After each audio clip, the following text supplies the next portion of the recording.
bummer. All right, running a little late. We got a busy day today. Bunch of stuff going on for the webinar, but I also we have a bit of a social visit in 20 minutes just here. So let's run upstairs, drop stuff off, and get going.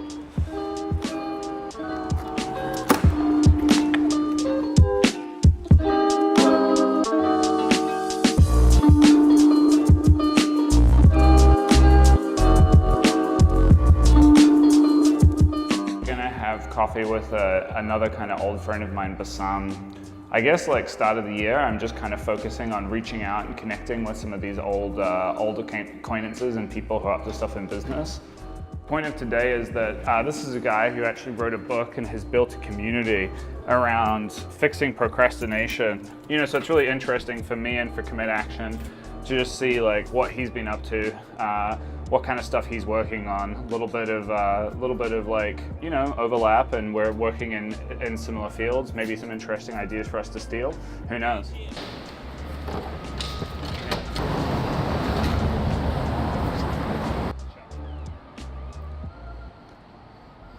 Like when you wrote this book about accountability, is it called Accountability? The accountability effect. The accountability effect. Yeah. So I was completely out of the loop about that, and it wasn't until Gary said we should hang out that I like Googled you, and I was like, holy shit, Bassam wrote a book about accountability. That's why Gary said we should hang out. Yeah, and so how it happened was like, I think I was just really getting frustrated. Like I was at a full-time job, I was getting an MBA, I had this book I was writing, and like these Calipari groups, people were like, how are you doing that? I'm like, I don't know, you just fucking be accountable for your time. Like, you know, and there was some that was innate to me, and the people just kept asking me, how do you, so blog.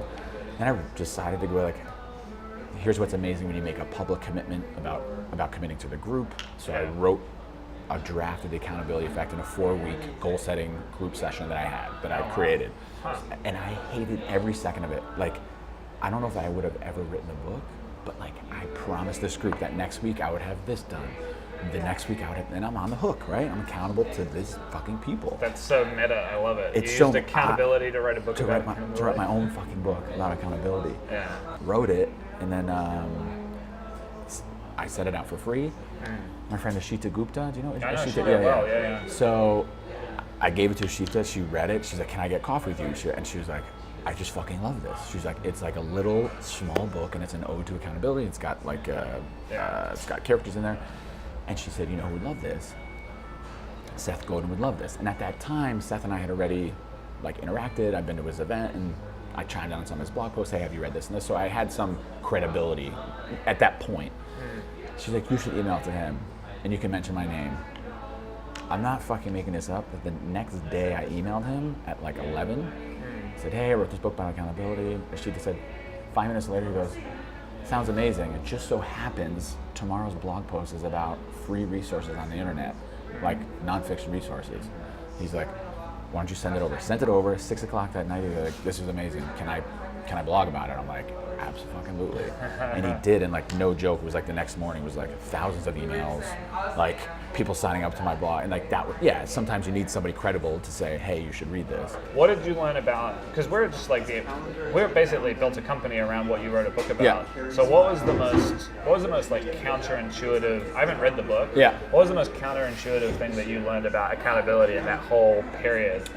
So that's really why I wanted to connect. I think the biggest thing I learned, and I learned this in a writing, I wanted to write for like Saturday Night Live and all this stuff, and I took a writing class, and I realized that it wasn't about me being accountable to me, it was me being accountable to the group, about wanting to be included and respected amongst my peers. So like we had to write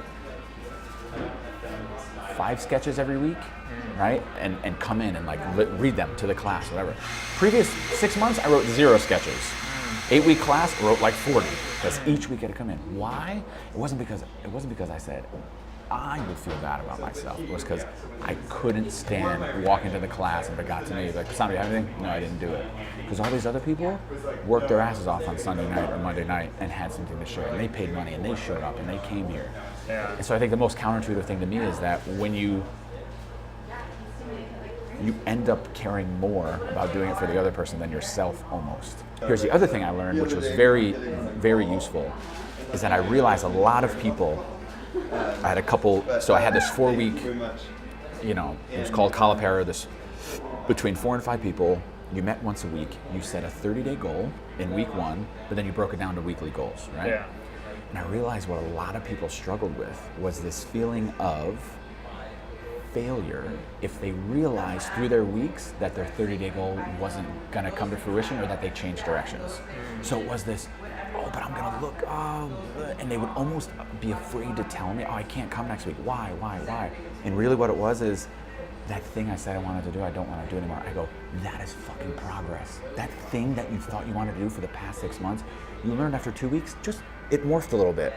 It was like, my business wasn't this. I go, that is success. But you're hanging your hat on this imaginary goal that you're like, you're almost afraid to see if it's real or not. And I think so many people in that moment are afraid of what the group will think, but all the group does is respect them. It's they themselves who think they're, oh, idiot, you didn't know what you wanted to do. Yeah. And so it's like getting over that hurdle of figuring out what's real is more important than figuring out maybe what you thought you wanted to do. Wow. And it's a hard thing, but it happened over and over again, Peter.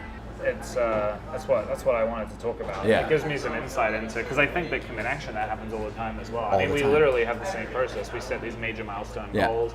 People start executing, and I think that people do probably drop off and start not, like for us, like not answering the phone. Like is a maybe big red embarrassed. flag. Yeah, because they're like, I didn't do what I said I would. But actually, what happened is they learned something about themselves. Exactly. Right, and their priorities shifted. I mean, that's what In 5 Years You'll Be Wrong was written based off that. We do not live in this linear, you hang your hat on this 5-year goal, and then life fucking happens, and it does all these things, and where you thought you were gonna be, you end up over here, on a different plane of success. Did it mean you were an idiot? No, there were a whole lot of unknowns that you didn't know. This has been real. Always good to see you. Good seeing you, and you leave for New Zealand when? Right. Social visits, and they interfere with the day's productivity for sure, but every time, like before we go to these, I'm always like, oh man, should I really be prioritizing this? And then every time we do, it's like this epic, like mind-blowing conversation. There's so many good nuggets in there that are like, that have got me thinking about what we're doing, you know, things to follow up on. I've got some value to add for Bassam by connecting him with Nick. I've got this whole like laundry list running through my mind right now of things that we have to do and can do that are just direct outcomes from that conversation. Super valuable stuff, and it's just a massive reminder for me to like stay curious and keep on learning and keep on connecting all the time.